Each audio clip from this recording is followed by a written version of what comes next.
우리가 수요일마다 나누는 이 다윗의 세대를 꿈꾸며라고 하는 이 주제가 얼마나 중요한지 모르겠습니다. 특별히 제 개인적으로는 특별히 마지막 세대에 대한 여러 가지 주제를 강의를 해오면서 다윗의 세대 이 주제만큼 참으로 중요한 주제가 없겠다라는 생각을 해봐요.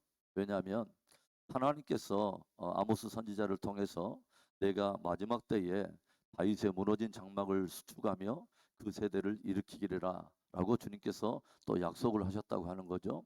그러니까 하나님께서는 지금 이 시대에 다윗과 같은 믿음으로 반응하는 사람들을 주님께서 찾으신다고 하는 것입니다. 왜냐하면 그의 마음에 합한 자에게 하나님께서는 모든 또 풍성한 계시를 주시고 그들을 통해서 하나님의 선한 뜻을 이루기를 원하신다고 하는 거죠. 사도행전 13장에 성경이 무엇을 말합니까? 내가 이새의 아들 다윗을 만나니 이는 내 마음에 합한 자라. 내가 저를 통하여 내 모든 뜻을 다 이루리라. 그래서 저와 여러분도 다윗과 같은 우리가 그 믿음을 쫓아서 정말 하나님의 마음을 쫓아간다면 하나님께서도 당신의 뜻을 우리 가운데 또 펼쳐주시고 특별히 마지막 세대에 다윗의 믿음으로 반응하는 저와 여러분을 통해서 하나님이 계획하시는 선한 뜻을 이루실 줄로 믿습니다. 다윗에게는 늘 하나의 갈망이 있었어요. 시편 27편 4절에 어떤 말씀이 있었냐면 내가 평생에 하나님 앞에 바라는 한 가지 간절한 갈망이 하나 있는데 그것은 뭐냐면 내가 여호와의 전에서 하나님의 영광을 보는 것입니다. 여러분 우리 성도들에게 최고의 신앙 승리의 최고의 비결은 하나님의 영광에 사로잡히는 것입니다. 우리가 하나님의 영광에 사로잡히는 것보다 더 중요한 것은 없어요. 왜 그러냐면 다윗과 같은 경우는 실제적으로 인생의 파란만장한 많은 격변을 겪었지만 여러 가지 인생에 찾아오는 희비의 쌍곡선을 통해서 끊임없이 다윗이 훈련되어진 것은 뭐냐면 여러 상황에 상관없이 그 상황 속에서 하나님의 영광을 보고 그 상황을 돌파하는 것을 끊임없이 훈련해 왔다고 하는 것입니다. 그래서 오늘 우리가 이제 다윗의 삶 속에 크게 의미가 있는 5개의 성읍에 대한 우리가 함께 이야기를 나눌 텐데 이것은 다윗의 생애를 이끌어가는 아주 중요한 하나의 또 주제가 됩니다. 왜 그렇게 다윗은 하나님의 뜻을 구하는 것을 그렇게 생명처럼 소중하게 여겼을까? 하나님의 뜻 또는 하나님의 얼굴을 구하고 하나님의 마음을 쫓아가는데 늘 다윗 안에는 어떤 선한 어떤 가치관과 안목이 있었냐면은 하나님의 마음에 무엇이 있는가를 늘 다윗은 갈망했다고 하는 것입니다. 그러니까 도대체 하나님의 마음 안에는 무엇이 있으며 하나님은 인생들을 어떤 관점에서 보시며 하나님은 나를 또 어떻게 보시는가를 늘 물으면서 그 믿음으로 하나님께 반응을 했다고 하는 것입니다. 그리고 여러 가지 상황과 주제나 어떤 사건에 대해서도 하나님께서 그 대상을 어떻게 바라보시는가를 다윗은 늘 생각을 했다고 하는 거죠. 여러분 생각을 해보세요. 많은 사람들은 굉장히 많은 훈련을 받고 이스라엘 군대가 그렇게 어떤 출중한 훈련을 받고 많은 것을 무장했지만 골리앗을 만났을 때 많은 이스라엘 군대들은 그동안 받았다는 훈련이 무색할 정도로 다 엘라 골짜기에 다 숨어버렸어요. 왜냐하면 골리앗의 신장과 규모에 눌려가지고. 그런데 다윗은 골리앗의 신장과 규모에 누르지 않았습니다. 오히려 골리앗을 향해서 물맷돌을 가지고 담대에 나가요. 소년 다윗의 이야기입니다. 그렇죠. 그러면 다윗에게는 어떻게 그렇게 골리앗을 향해서 담대에 나갈 수 있는 그 믿음이 있을까요? 어떻게 그런 믿음이 있을까요? 다윗에게는 항상 무엇을 보냐면 제가 말했듯이 어떤 상황이나 대상이나 사건이나 존재를 하나님 앞에 항상 가져간다는 거예요. 그렇죠. 그래서 많은 사람들은 골리앗 자체만을 보기 때문에 골리앗의 규모와 신장에 눌리지만 다윗은 이 골리앗이라는 대상을 하나님의 관점에서 바라본다고 하는 것입니다. 정말 골리앗이 우리들이 그렇게 두려워할 만큼 하나님 앞에서 그렇게 거대한 존재냐 이거예요.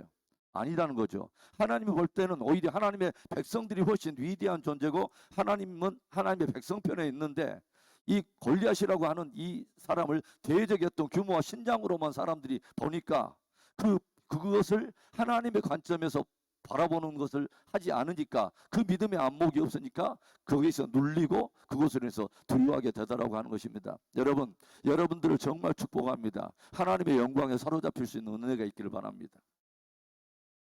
그게 제가 저번에도 제가 이야기했지만 광풍을 만난 그 제자들이 그 배를 타고 이렇게 가는데 자기들이 갈릴리 뱃사람으로서 이것저것을 다 해보잖아요. 광풍에 정말 말 그대로 광풍이에요. 미친 바람이에요. 그렇죠.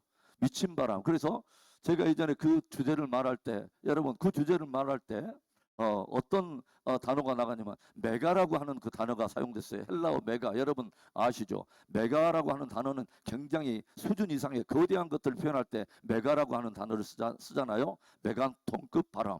메가톤급 무슨 뭐 어떤 거.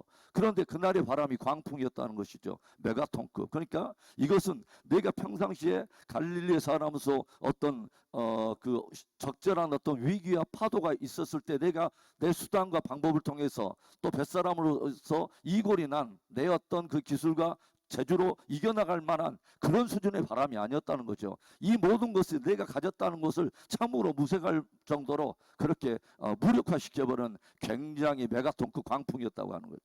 그렇죠. 그런데 이것에 대해서 인간적인 재주를 다 부려보다가 나중에 제자들이 생각한 것이 뭐예요? 예수님이 그 배에 함께 타고 있다는 사실을 뒤늦게 생각을 한 것입니다. 그리고 주님을 깨우죠. 그러자 주님께서 부시시 일어나더니 무엇을 합니까? 주님만이 하실 수 있는 일을 해요. 무엇을 해요? 광풍을 명하여 잠잠케 하신 것입니다.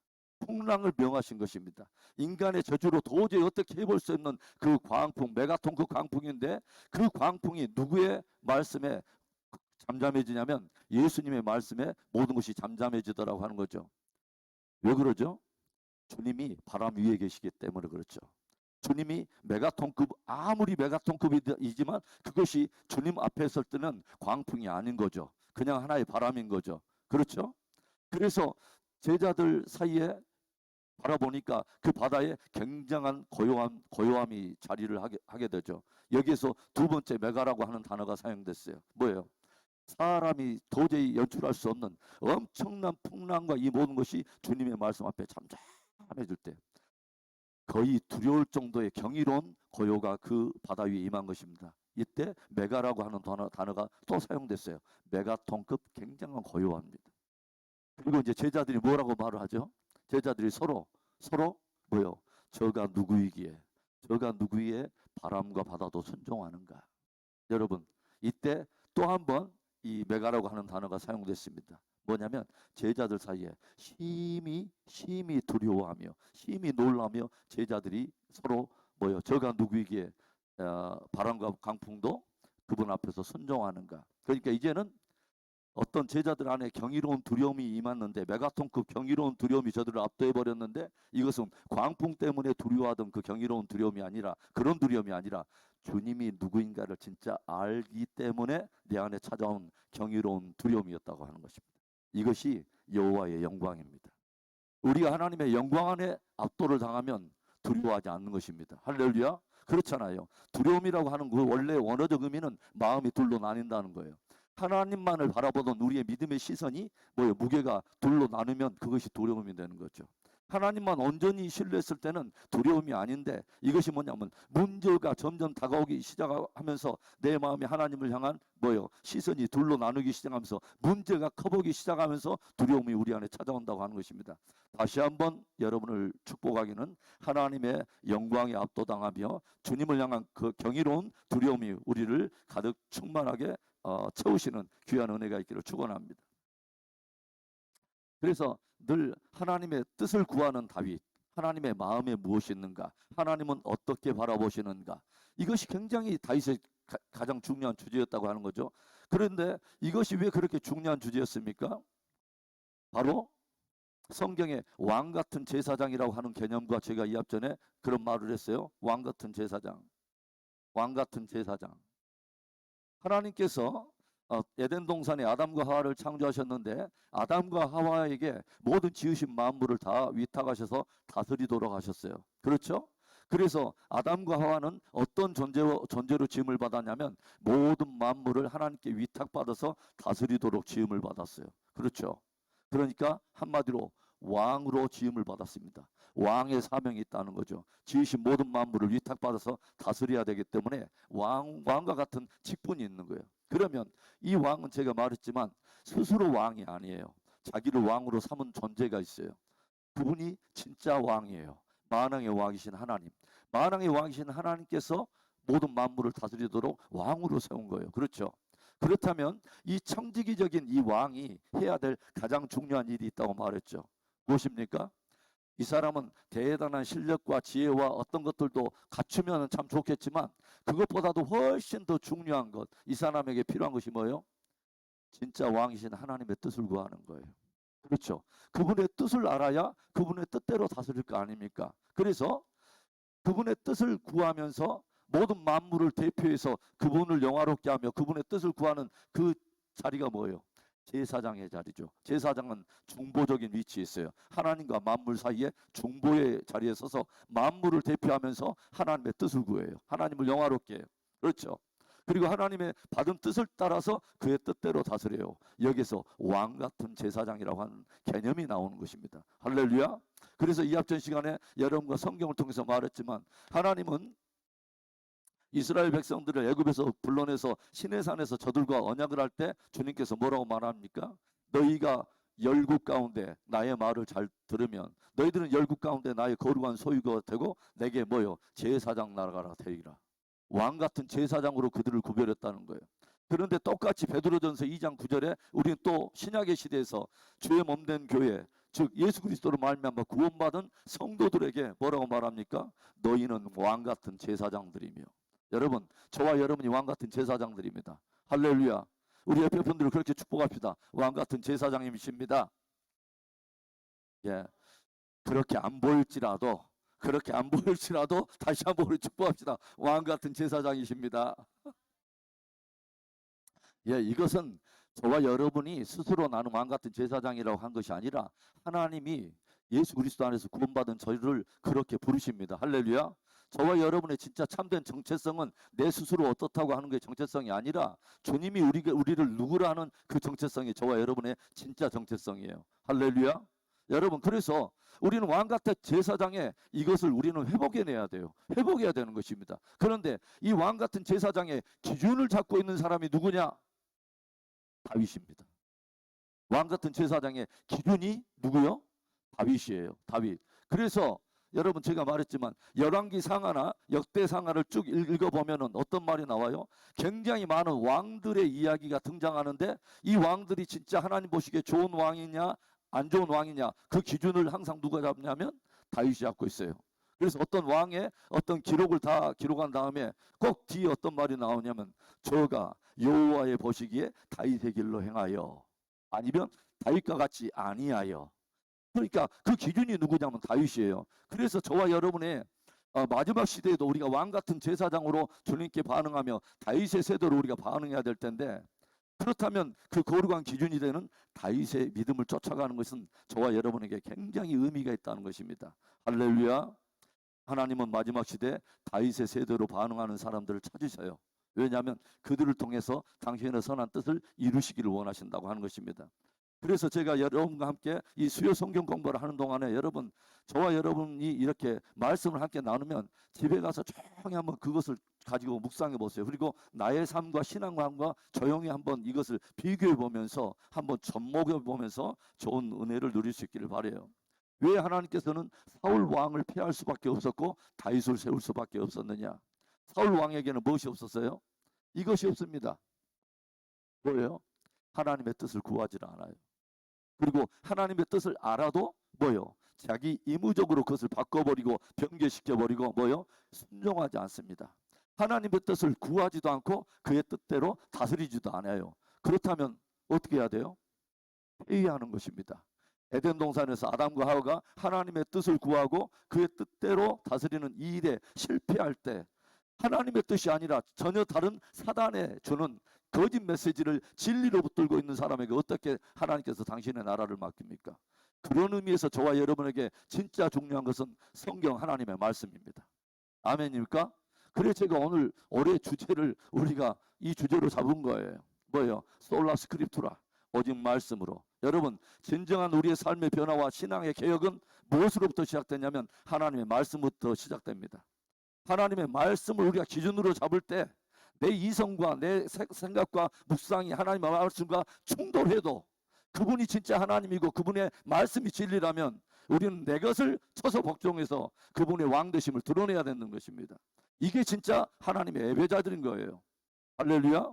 저와 여러분이 얼마만큼 많은 것을 가지고 어떤 무엇을 가지고 대단한 일을 하느냐, 이것이 관건이 아니에요. 그것보다 훨씬 중요한 것은 저와 여러분 안에 하나님의 뜻이 있어야 된다고 하는 거죠. 그러죠. 하나님이 아말렉을 진멸하라 하는데 사울은 진멸하지 않아요. 그렇죠. 오히려 아각 왕을 살려주고 값진 것은 오히려 다 아끼고, 그렇죠. 명분은 좋아요. 이것 가지고 하나님 높여드리려고 그랬습니다. 이것 가지고 하나님을 예배하려고 그랬습니다. 하나님이 그 예배 안 받으셨습니다. 그렇죠. 순종이 제사보다 낫고, 그렇죠. 하나님이 가장 기뻐하는 제사는 뭐냐면 하나님의 뜻을 가지고 그 뜻대로 행하는 순종입니다. 예수님의 최고의 그 겟세마네 동산의 기도의 승리는 뭐예요? 대단한 어떤 뜻을 이루신 것이 아니에요. 그렇죠. 예수님께서 대단한 뜻을 이루신 것이 하나님의 아들됨의 표적이 아니라 하나님의 아들이요 하나님의 자녀의 최고의 표적은 순종에 있습니다. 아멘입니까?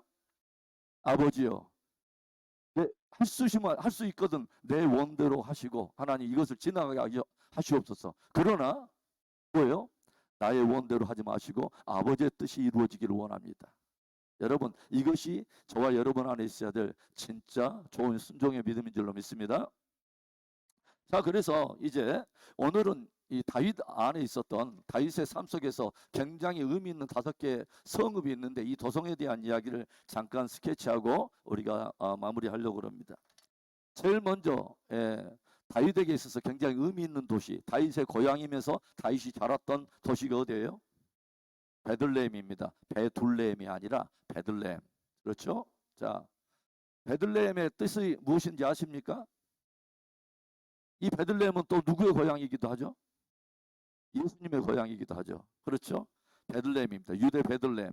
이 베들레헴의 뜻은 떡집이라는 뜻입니다. 떡집. 그렇죠? 그래서 떡집에서 태어나신 생명의 양식이 되신 생명의 떡이 되신 예수님. 그래서 베들레헴, 유대 베들레헴이 또 다윗의 고향이기도 하는데 이 베들레헴은 다윗에게 어떤 의미가 있죠?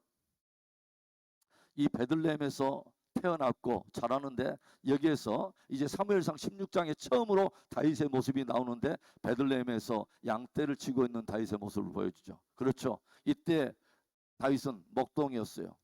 목동이었고 뭐요? 양떼를 칩니다. 이 양떼를 치는 일을 누가 맡겼죠? 아버지가.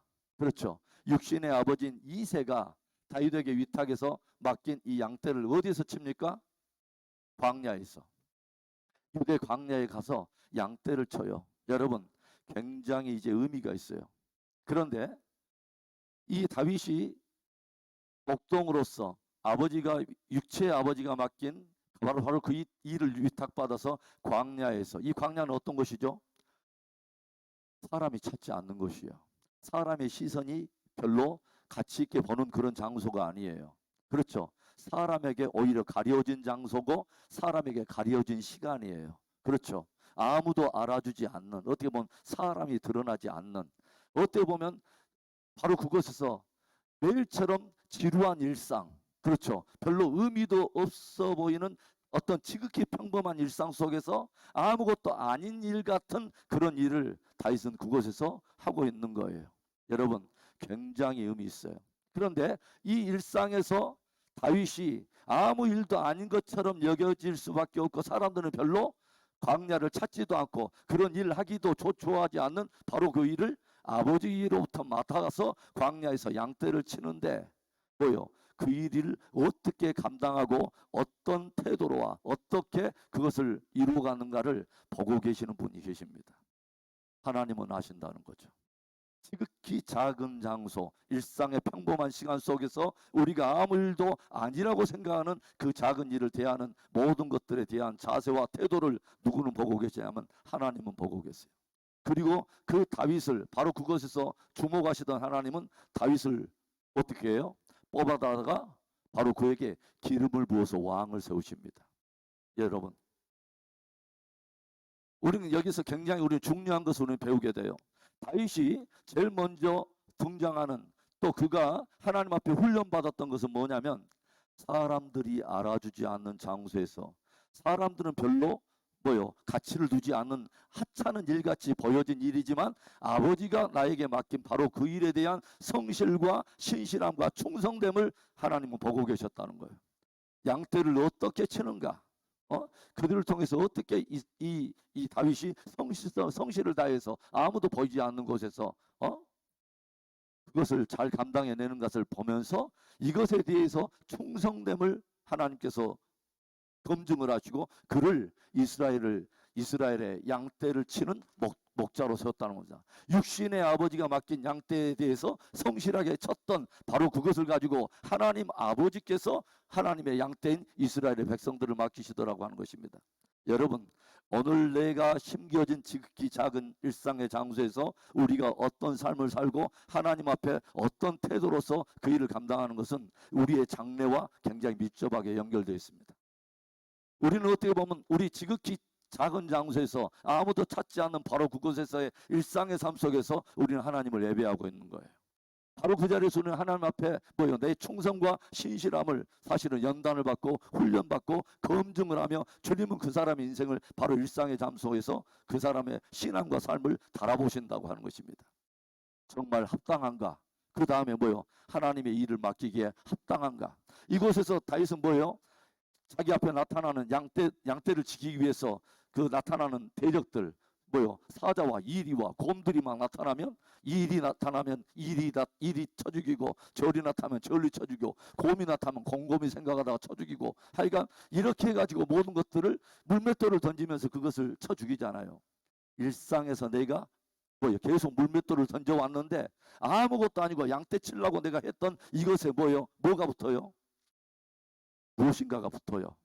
그리고 그것에 내가 일상에 훈련되어 왔던 내가 매일처럼 했던 그것이 다윗에게 무엇인가가 돼가지고 그걸 가지고 골리앗을 때려 죽입니다. 내 일상에서 훈련하는 경건을 여러분 소중하게 여길 수 있길 바라요. 일상의 경건에 참된 능력은 어디에 있냐면 반복에 있는 것입니다. 반복에 있어요. 그렇죠. 내가 한 번 드리는 기도는 아무것도 아닐 수 있지만 내가 계속해서 반복하여 하나님 앞에 집중해서 기도를 드릴 때는 거기서는 뭔가 썸띵 역사가 일어나기 시작해요. 내가 무엇인가를 한 번 해보는 것은 한 번 시도일 수밖에 없지만은 그것이 계속 하나님 앞에 드릴 때는 이것은 나의 무엇인가 영적인 하나의 무기가 되기 시작하고 하나님 그 안에서 역사를 하기 시작해요. 할렐루야. 그래서 여러분 이것은 결코 작은 일이 아니에요. 일상에서 광야와 같은 곳에서 아무도 보지 않는 곳에 내게 위탁되어 있는 일을 내가 성실하게 감당하는 일은 아무 일도 아닌 게 아니에요. 지극히 크신 하나님의 일 중에 한 부분인 거예요. 믿습니까? 여러분 이와 같은 성실함이 우리 안에 있어야 된다는 거예요. 이와 같은 성실함이 우리 안에 있어야 돼요. 여러분 놀랍게도 여러분 마태복음 25장에 보면 어떤 일이 있죠? 마태복음 25장에 보면 정말에 주님께서 24장에 예수님의 마지막 그 정말 강화에 대한 이야기가 마태복음 24장 25장을 그래서 예수님의 정말 강화장이라고 그래요. 특별히 24장은 징조에 대한 내용을 다루고 있고 25장은 정말 성도들의 삶의 태도, 신앙의 태도에 대해서 경고를 하는데 세 가지 비유를 들고 있죠. 뭐 어떤 비유죠? 제일 먼저 나타난 것이 열 처녀에 대한 비유입니다. 그렇죠. 다섯 처녀, 어리석은 다섯 처녀가 있었고 또 다섯 사람의 지혜로운 사람들이 있었어요. 두 번째는 뭐예요? 달란트를 받은 종들의 그 비유입니다. 2달란트, 5달란트 맡은 사람들은 주님께 칭찬을 받았고 1달란트 받았던 사람은 그것을 땅에 곧장 묻어두고 나서 돌아온 주인 앞에 그것을 내놓으면서 오히려 책망을 받아요. 그리고 마지막에 세 번째는 뭐예요? 양과 염소에 대한 비유입니다. 모든 사람들 양과 염소 나누듯이 오른쪽 왼쪽으로 나누고 그 분류하고 그들을 심판과 보상을 하는 그 비유를 나타내. 여러분 조용히 생각해 보세요. 이 세 가지 비유는 다 무엇과 상관이 있냐면 지극히 작은 무엇인가에 대한 성실성과 연관이 있어요. 지혜로운 다섯 처녀의 지혜는 어디 있었냐면 매일처럼 주어진 그 삶의 시간 속에 다시 오실 신랑을 생각하면서 늘 무엇을 하고 있었냐면 기름을 준비하고 있었어요. 그렇죠. 지극히 작은 일상의 삶 속에서 내 신앙을 지키고 다시 오실 주님을 향한 내 믿음을 항상 준비하고 있었던 바로 이 사람들이 있었다는 거죠. 조용히 생각해 보세요. 달란트에 대한 비유는 무엇을 생각하는 것 같아요? 지극히 작은 은사와 그렇죠. 어떤 나에게 주신 물질과 재능과 이것에 대한 이것에 대한 충성됨과 함께 연관이 되어 있어요. 그렇죠. 지극히 작아 보이는 것이었지만 지극히 작은 것처럼 여기면서 한 달란트 받은 사람은 그것을 아무것도 아닌 것처럼 묻어버리고 말았지만 그것을 소중하게 여기고 뭐예요? 이것이 주인에게 굉장히 의미 있다고 하는 것을 알기 때문에 이 주인의 기쁨을 구하면서 내가 하루하루 내가 삶에 주어진 것을 가지고 내가 정말 잘 사용을 해가지고 선용을 해가지고 그분께 영광을 돌렸던 바로 그 일과 상관이 있어요. 그렇죠? 그러면 마지막 양과 염소에 대한 이야기는 무엇과 연관이 있어요? 지극히 작은 영혼에 대한 우리의 마음입니다. 그렇죠? 주여, 주님께서 뭐라고 말합니까? 오른쪽에 있는 사람은 창세로부터 아버지께 복받을 자들이여 하나님께로부터 예비된 영원한 나라를 너희들은 상속을 받으라. 너희는 내가 아플 때 너희들은 나를 돌아보았고 내가 갇힐 때 너희는 찾아보았으며 내가 병들 때 어쩔 때 너희들은 나에게 이렇게 했다. 언제 우리가 주님을 그렇게 했습니까? 주님이 무슨 말하죠? 여기 있는 자 중에 지극히 작은 자 하나에게 한 것이 곧 내게 한 것이니라. 무슨 말하죠? 매일의 일상 속에 내가 살아가는 나의 시간들과 나에게 주신 소중한 은사와 여러 가지 어떤 자원들을 사용하는 바로 그 일과 뭐요? 사람들을 향한 바로 지극히 작은 자를 향한 우리의 마음이 무엇과 다 연결이 되냐면 바로 이 종말적 어떤 그 신앙과 연결이 되어 있다고 하는 것입니다. 할렐루야. 여러분, 지극히 작은 일상이라고 간과할 것이 아닙니다. 저와 여러분은 그리스도인으로서 주님의 영광을 높이도록 부름을 받았고 그것은 비단 교회 안에서가 아닙니다. 여러분, 우리는 모이는 교회도 있어야 되지만 흩어지는 교회의 모습이 있어야 돼요. 이곳에서 우리가 하나님의 진리를 배웠다면 이제는 그것을 가지고 어디 가냐면 가정에 가서 접목을 해야 되고 뭐요? 직장에 가서 접목을 하면서 일터에 가서 접목하는 것입니다. 그게 삶의 예배인 것입니다. 할렐루야. 굉장히 중요한 이야기예요. 왜 요즘 현대 교회에 어떤 그 신앙에 문제가 있는 것입니까? 사람들이 이원적 사고를 가지고 있어요. 뭐예요? 주일은 거룩한 날, 나머지 엿새는 세상의 날. 그래서 주일을 거룩하게 지키면 되고 나머지 날은 세상에서 내 마음대로 살아도 되고 엉뚱한 생각을 하고 있는 거예요. 이곳에 오면은 거룩한 곳이고 다른 가정이나 세상 일터는 다 속된 곳이다. 천만의 말씀입니다. 여러분, 주님이 계신 곳은 항상 거룩한 곳이에요. 여러분, 우리가 심기어서 그것을 너무 속된 것으로 보지 마십시오. 그곳에서 우리가 주님의 받은 그 복음을 가지고 그 가치를 가지고 살아내는 것이 우리가 부름받은 빛과 소금의 사명이라고 하는 것입니다. 할렐루야. 굉장히 중요한 이야기입니다. 여러분, 우리의 예배는 교회 안에서의 예배만 있는 게 아니에요. 우리의 삶의 현장에서 드려야 될 실제적인 예배가 있는 것입니다. 그렇죠? 베들레헴 굉장히 중요한 장소이죠. 지극히 작은 일상의 장소, 지극히 작은 일처럼 보였던 바로 그것에 대한 성실과 충성을 늘 나를 하나님께서 달아보시고 내가 그것을 하나님 앞에 검증받아야 되는 바로 그 장소. 굉장히 중요하죠. 지극히 작은 바로 일상의 삶 속에서 지극히 평범해 보이는 바로 그 일 속에서 우리는 하나님을 예배할 수 있어야 할 줄로 믿습니다. 굉장히 중요해요. 자, 그 다음에 베들레헴 다음에 뭐냐면 이제 기브아라고 하는 곳이 있어요. 이 기브아라고 하는 두 번째 장소는 이제 놀라운 일이 있었습니다. 다윗의 생애 가운데. 뭐죠? 그렇게 계속 가리웠던 이 다윗에게 센세이션한 하나의 사건이 있었는데 바로 골리앗과의 전쟁이 일어난 것이죠. 그렇죠. 블레셋과의 전쟁이 일어나는데 이 다윗이 바로 거기에서 이제 드러났죠. 뭐 하나님께서 그동안 광야에 숨겨져 있던 이 다윗을 역사의 수면 위에 드러내시는 놀라운 사건입니다.